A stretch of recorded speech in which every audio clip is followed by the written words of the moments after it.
Olá, vamos falar de fé, continuar, aliás, né? Hoje eu trouxe a segunda parte, né, da palavra sobre fé. E hoje o versículo que vai nos falar da palavra de Deus é Hebreus 11, versículo 1. Portanto, muito conhecido para todos nós. Diz assim: a fé é o firme fundamento daquilo que se espera e a prova do que se não vê.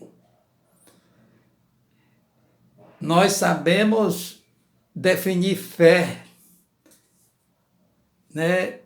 Logicamente de cor. Mas será que na prática nós agimos por fé? Aqui está dizendo que fé é o fundamento do que você espera. Será que você está se fundamentando na palavra de Deus, naquilo que você está esperando? Diz também que é a prova do que nós não vemos. Ninguém poderá estar vendo, mas você, por fé, você vê. Ninguém abala você da sua firmeza. E a Bíblia diz que isto aí é uma prova.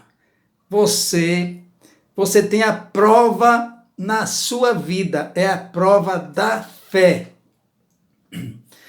Você sabia também que a fé, dentro daquilo que nós esperamos, como ela é definida, nós produzimos uma imagem de fé. Nós produzimos uma imagem daquilo que nós esperamos. Ou seja, a imagem de uma casa. Você pode entrar na sua casa pela fé, dizer quantos quartos você quer, arrumação dos móveis. Você pode entrar nela, subir no solto da sua casa, né? Sentar no sofá e no quintal. Tudo isso você pode agir pela fé. É a fé daquilo que você espera, né? Em Deus. É um emprego. Você se coloca dentro daquele emprego, dentro daquela vaga, né? Então você cria uma imagem da fé e não abre mão desta imagem até que isto aconteça. Nós não produzimos aquilo que esperamos, ou seja, não temos, porque nós desistimos dos nossos sonhos. Você espera ter aquilo muitas vezes barato, de graça, mas não é assim não. A fé exige firmeza, existe perseverança. Então Deus lhe dá um caminho, pode ser até um caminho da economia para você então receber aquele prêmio. Então a fé, ela tem uma imagem também.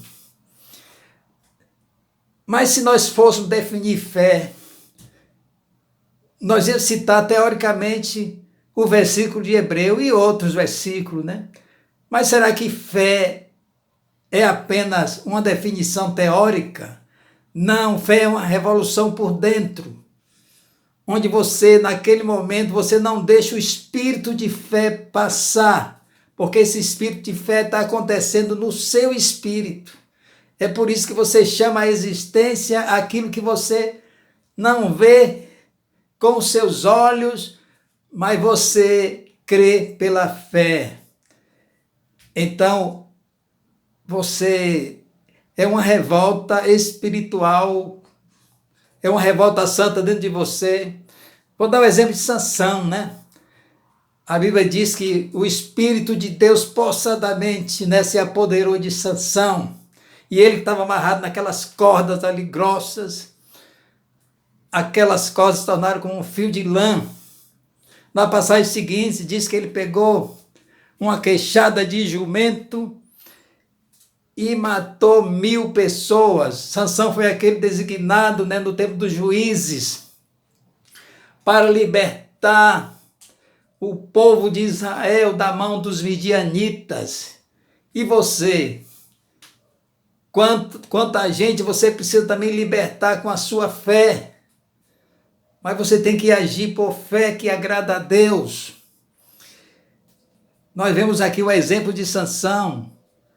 Mas o Sansão de hoje é você. E você tem mais possibilidade de que Sansão. Hoje você tem o Espírito de Deus dentro de você, você já foi renovado. Mas só que essa renovação por dentro, ela por si só, não lhe dá o direito de viver em poder. Esse poder, você tem que agir por fé. Lembra na pregação 1, eu falei que a fé, eu representei a fé como uma ponte. Você está numa margem e Deus está do outro lado. E entre nós e Deus existe uma ponte, que muitas vezes você fica aqui desesperado do lado da margem, clamando por Deus, às vezes até em vigília, passa a noite toda orando, com muito sacrifício humano.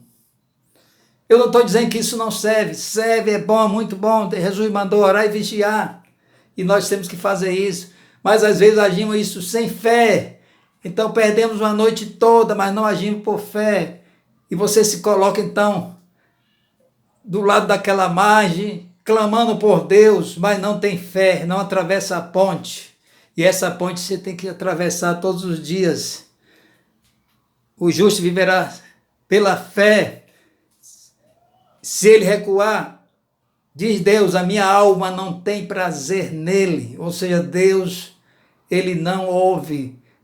Não é propriamente Deus não ouvir, porque Deus não é um velhinho que fica do lado de lá, né, do lado do céu, anotando os nossos erros, as nossas falhas, a nossa falta de fé. Não, mas ele deu a lei da fé. É uma lei da fé, são normas, são procedimentos, né?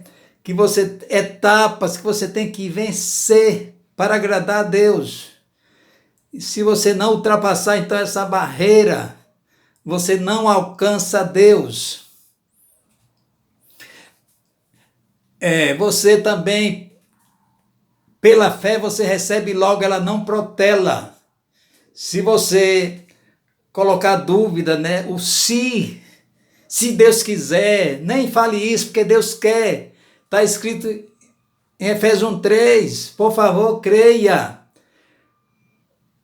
Ele diz que nós já fomos abençoados com toda sorte de bênção nas regiões celestiais.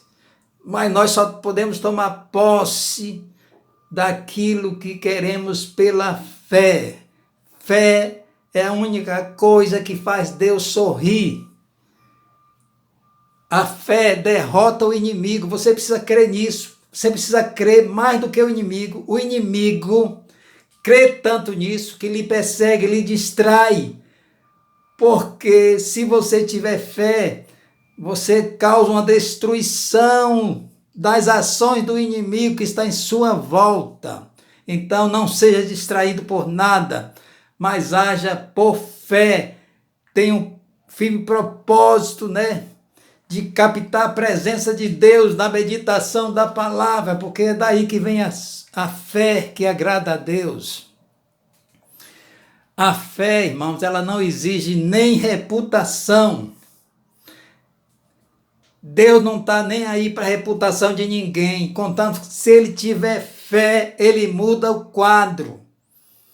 Tinha uma pessoa que não tinha nem reputação, como Raabe. Raabe era uma prostituta.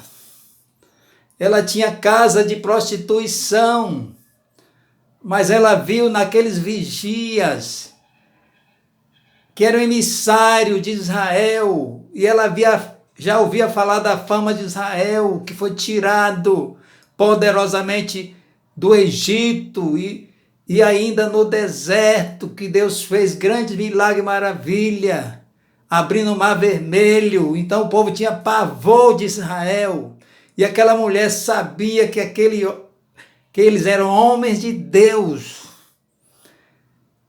E ela possivelmente sabia que Jericó ia ser destruída, mas ela preservou aqueles homens, sabiamente fez um pacto com eles. É certo que aquela mulher não continuou prostituta, porque ela foi transformada pelo Deus de Israel. Sabe o que aconteceu? Raabe se tornou a tetravó de Davi. Ela entrou até na genealogia de Jesus Cristo. Jesus conversando com Marta, né, a respeito do morto Lázaro. Então Jesus já dirigindo, né, para a sepultura. Jesus disse assim: Marta, eu não tenho te dito, se creres verás a glória de Deus. Está escrito em João 11. Hoje nós queremos ver para depois crer. Você nunca verá se você não crer. Então, vamos crer conforme a palavra de Deus. Amém? Shalom.